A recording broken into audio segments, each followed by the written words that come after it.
नमस्कार, न्यूज़ 21 में आप सभी का स्वागत है। मैं हूं प्रियंका। नजर डालते हैं बिहार बुलेटिन पर। राजस्व खुफिया निदेशालय ने एक बार फिर बड़ी कार्रवाई करते हुए 580 किलो गांजा की खेप बरामद की है। ये कार्रवाई मुजफ्फरपुर दरभंगा फोन रेंज पर स्थित मैठी टोल प्लाजा के पास की गई, जहां एक राजस्थान नंबर कंटेनर ट्रक को रोककर गांजे की तस्करी का खुलासा किया गया। प्राप्त जानकारी के अनुसार ये कंटेनर ट्रक गुवाहाटी से गांजे की खेप लेकर मुजफ्फरपुर आ रहा था। इस दौरान डीआरआई की टीम को गुप्त सूचना मिली, जिसके बाद टीम ने मैठी टोल प्लाजा के पास वाहन को रोका और तलाशी ली। जांच में ड्राइवर कैबिन के अंदर बने तहखाने से 580 किलो गांजा बरामद हुआ। मौके से एक तस्कर को गिरफ्तार किया गया, जिससे पूछताछ जारी है। जानकारी के अनुसार जब्त गांजे की अनुमानित बाजार कीमत करीब 1.5 करोड़ रुपए है। फिलहाल पूरे नेटवर्क की जांच की जा रही है और इस तस्करी में जुटे अन्य लोगों की तलाश की जा रही है। मुजफ्फरपुर से मणिभूषण शर्मा की रिपोर्ट।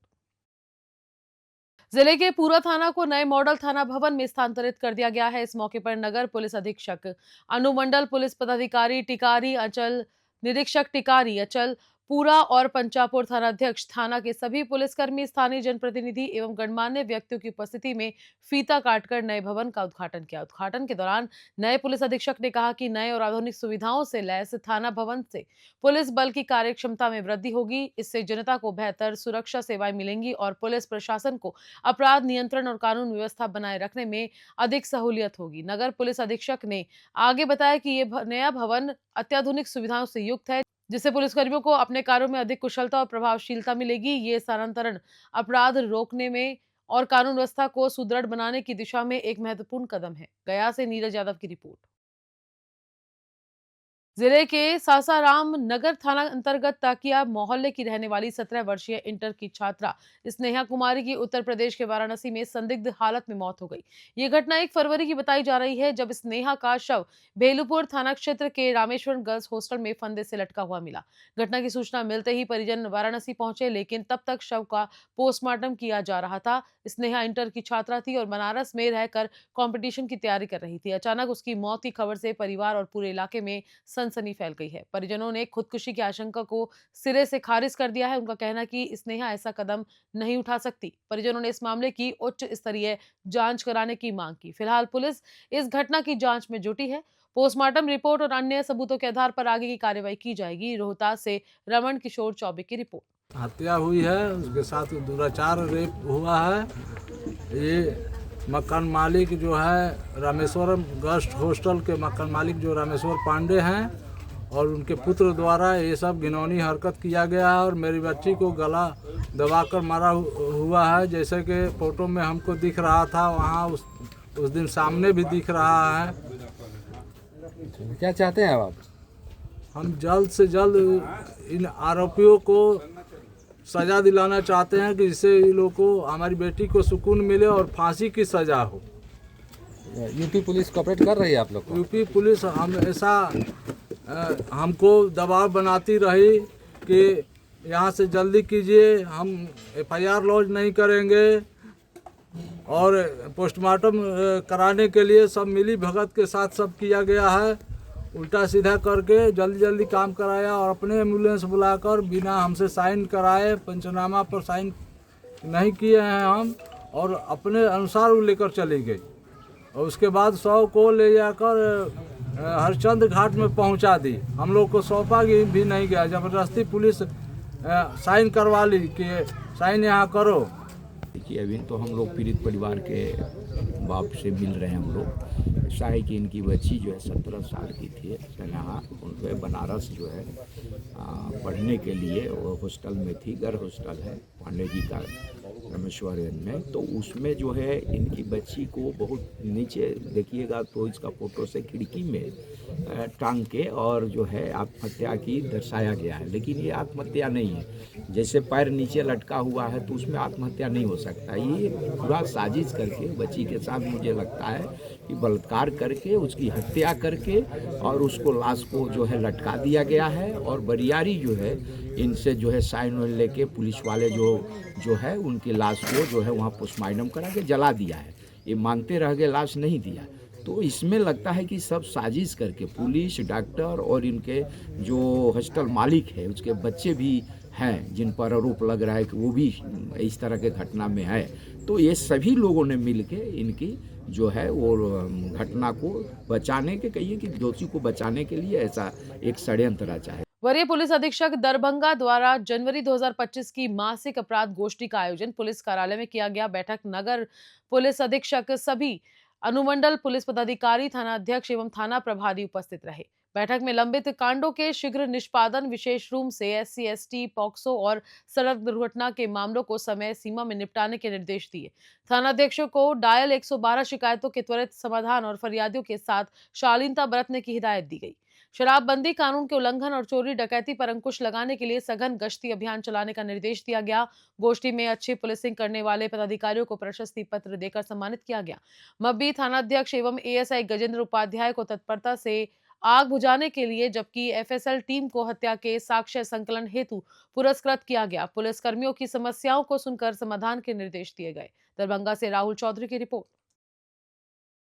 जयप्रकाश विश्वविद्यालय ने शैक्षणिक विस्तार और रोजगार परक शिक्षा को बढ़ावा देने के लिए 11 नए विभागों की स्थापना का निर्णय लिया है। इन विभागों में सेल्फ फाइनेंस प्रोफेशनल कोर्स संचालित किए जाएंगे, जिनमें कानून, शिक्षा, वानिकी एवं वन्य जीव, कंप्यूटर विज्ञान, फॉरेंसिक विज्ञान, नैनो तकनीक, जैव प्रौद्योगिकी और हिंदू अध्ययन एवं आध्यात्मिक विज्ञान जैसे विषय शामिल हैं।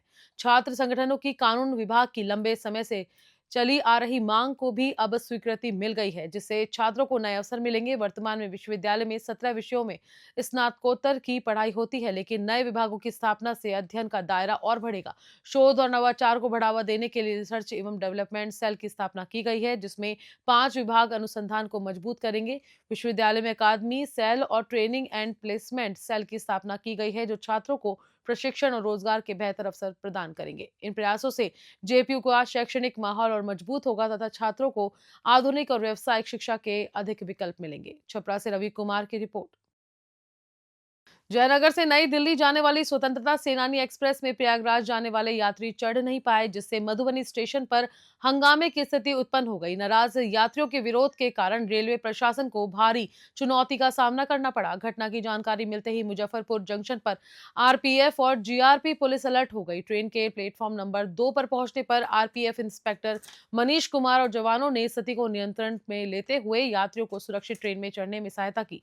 RPF इंस्पेक्टर मनीष कुमार ने बताया कि सभी यात्रियों को शांतिपूर्ण तरीके से बोगियों में समायोजित कर सुरक्षित यात्रा सुनिश्चित की गई है। रेलवे प्रशासन ने भीड़ नियंत्रण में कड़ी मशक्कत की, जिससे स्थिति सामान्य हो। मुजफ्फरपुर से मणिभूषण शर्मा की रिपोर्ट। प्रधानमंत्री नरेंद्र मोदी 24 फरवरी को भागलपुर आ रहे हैं, जिसे लेकर जिलाधिकारी डॉक्टर नवल किशोर चौधरी, नगर निगम महापौर डॉक्टर वसुंधरा लाल और नगर आयुक्त डॉक्टर प्रीति ने स्वच्छता अभियान की कमान संभाली। सभी अधिकारी झाड़ू लेकर सड़कों पर उतरे और सफाई कार्य किया। जिलाधिकारी ने स्वच्छता को जन आंदोलन बनाने की अपील करते हुए आम नागरिकों और जनप्रतिनिधियों से इसमें सहयोग की अपील की। इस विशेष अभियान का उद्देश्य है शहर को स्वच्छ और सुंदर बनाना है, ताकि लोग स्वस्थ वातावरण में जीवन व्यतीत कर सके। प्रधानमंत्री के आगमन से पहले पूरे शहर में सफाई अभियान तेज कर दिया गया है। भागलपुर से राहिल सिद्दीकी की रिपोर्ट। ये जन जागरूकता अभियान हमारे भागलपुर नगर निगम की तरफ से निकाला गया है। इसमें जन जन की भागीदारी हो, उसकी भागीदारी सुनिश्चित हो, इसके लिए हम लोगों ने ये रैली निकाली है और सब लोग इसमें आए। मैं आह्वान करती हूँ अपने निगम परिवार की तरफ से, आप सब लोग इस अभियान में जुटे। जिस तरह से अपने घरों को साफ सुथरा रखते हैं, उस तरह से अपने शहर को भी रखें। जैसे आपके घर में लक्ष्मी निवास करती हैं, इस शहर की भी समृद्धि बढ़ेगी और शहर बहुत आगे जाएगा। यह एक स्वच्छता अभियान है। आप अवगत हैं कि 24 फरवरी को हमारे माननीय प्रधानमंत्री महोदय के साथ हमारे माननीय मुख्यमंत्री महोदय का आगमन है और भागलपुर वासियों ने एक बड़ा ही स्वच्छता अभियान इसके अवसर पर छेड़ा है और जिसमें कि हमारे नगर के मेयर साहिबा, डिप्टी मेयर साहब, उसके बाद सभी पार्षदगण लगे हुए हैं, हमारे समस्त अधिकारी लगे हुए हैं और सबसे खास यहाँ की जनता में काफ़ी उत्साह है और यहाँ के छोटे छोटे बच्चों में काफ़ी उत्साह है। उस उत्साह के तहत आज ये मेजर अभियान चलाया गया है और इसमें कई प्रकार के जो संगठन है सभी ने आगे आने का निर्णय लिया है और उस निर्णय के तहत ये स्वच्छता अभियान चलाया गया है, विशेष स्वच्छता अभियान। कहते हैं कि प्रेम में इंसान हर हद पार कर जाता है। ऐसा ही एक मामला नवगछिया थाना क्षेत्र के तेतरी गांव में देखने को मिला। उत्तर प्रदेश के गाजियाबाद की रहने वाली शादीशुदा महिला बिंदिया कुमारी अपने शादीशुदा मुस्लिम प्रेमी मोहम्मद मेराज अली के प्यार में पागल होकर अपने 2 बच्चों को छोड़ नवगछिया पहुंच गई और प्रेमी के घर पर धरने पर बैठ गई। 3 साल पुराना प्रेम संबंध फेसबुक से शुरू हुआ था, जो बाद में शारीरिक संबंध तक पहुंच गया। मेराज ने पहले शादी का वादा किया था, लेकिन 3 महीने पहले किसी और से शादी कर ली, जिससे आहत होकर बिंदिया उसके घर पहुंच गई। जब लड़के के परिजनों ने विरोध किया तो बिंदिया ने पुलिस बुलाने की धमकी दी। रात में लड़के के परिजनों ने पुलिस को सूचना दी, जिसके बाद पुलिस ने महिला को थाने ले जाकर मामला शांत कराने की कोशिश की। बिंदिया का आरोप है कि मेराज ने उसे प्यार के नाम पर धोखा दिया और अब छोड़ दिया। वहीं मेराज का कहना है कि उसने बिंदिया से रिश्ता खत्म कर दिया था, लेकिन वह जबरन घर आ गई। इस मामले को लेकर नवगछिया थाने में घंटों हाई वोल्टेज ड्रामा चलता रहा। फिलहाल पुलिस पूरे मामले की जांच में जुटी है और दोनों पक्षों से पूछताछ कर रही है। भागलपुर से राहुल सिद्दीकी की रिपोर्ट। भागलपुर खगड़िया सीमावर्ती क्षेत्र के भारतखंड दूधला गांव के पास गंगा के उपधारा में मछली पकड़ने के दौरान एक मगरमच्छ जाल में फंस गया। मछुआरों ने जैसे ही जाल खींचा तो मगरमच्छ को देखकर हड़कंप मच गया। मगरमच्छ के मिलने की खबर आसपास के गांवों में आग की तरह फैल गई, जिसके बाद सैकड़ों लोग इसे देखने के लिए उमड़ पड़े। स्थानीय मछुआरों ने तुरंत वन विभाग को इसकी सूचना दी। मौके पर पहुंची वन विभाग की टीम ने मगरमच्छ को सुरक्षित अपने कब्जे में लेकर गंगा में छोड़ने की प्रक्रिया शुरू की। ग्रामीणों के अनुसार ये पहली बार नहीं है जब गंगा के इस हिस्से में मगरमच्छ देखा गया है। पहले भी ऐसे मामले सामने आ चुके हैं।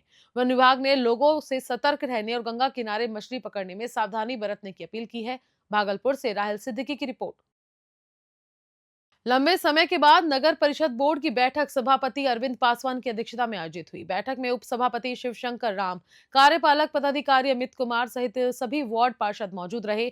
बैठक में नगर परिषद कार्यालय को टाउन हॉल स्थित नवनिर्मित प्रशासनिक भवन में स्थानांतरित करने का निर्णय लिया गया। इसके अलावा शहर के हेड टावरों के सुचारू संचालन के लिए प्रत्येक टावर पर 2-2 मानव बल नियुक्त करने का भी फैसला लिया गया। पचनाब रोड बाईपास के पश्चिम रोड और नाला विस्तारीकरण को मंजूरी दी गई। नागरिक सुविधाओं को ध्यान में रखते हुए होल्डिंग टैक्स की दरों में रियायत देने का निर्णय लिया। नगर विकास एवं आवास विभाग के 2013 के आदेश के अनुसार ही होल्डिंग टैक्स वसूला जाएगा, जिसके साथ ही ट्रेड लाइसेंस लेने वाले दुकानदारों से न्यूनतम 500 रुपए और अधिकतम 2500 रुपए शुल्क वसूला जाएगा, जो दुकानों के साइज के आधार पर तय होगा। बैठक के दौरान नगर विकास को लेकर अन्य महत्वपूर्ण विषयों पर भी चर्चा की गई। लखीसराय से संतोष कुमार गुप्ता की रिपोर्ट। देखिए, आज जो नगर परिषद की बैठक हुई उसका पूर्व की बैठक में 140 योजना ली गई थी, जो योजना पर कार्यपालक पदाधिकारी महोदय को स्थलीय जांच कर सभी योजना को भेजने की निविदा भेजने की स्वीकृति दी गई है। साथ ही साथ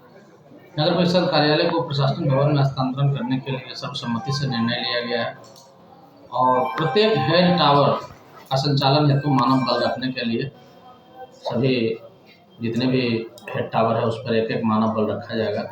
और पचना रोड से बाईपास के पश्चिम रोड जो नाला है उसका विस्तारीकरण करने पर विचार किया गया है, उसको भी पारित कर दिया गया है। तब सबसे बड़ी बात है होल्डिंग टैक्स की दरों पर विचार। तो होल्डिंग टैक्स में सरकार का 2013 के बाद एक लेटर आया है। उस लेटर में जो भी व्यवसायिक बिल्डिंग है उसका अलग आया है और जो मैंने जिसमें ग्रामीण रहते हैं उसमें जो है उसका दर अलग है।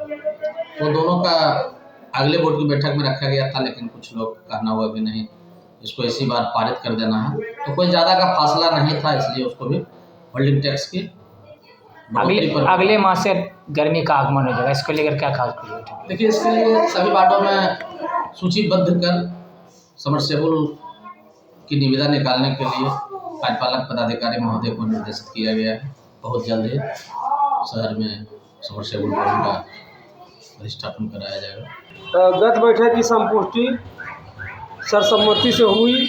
नगर परिषद कार्यालय को प्रशासनिक भवन में शिफ्ट करने के लिए सर्वसम्मति से हुई। प्रत्येक हेड टावर पर संचालन हेतु 2 मानव बल रखने के लिए आउटसोर्सिंग से होगा।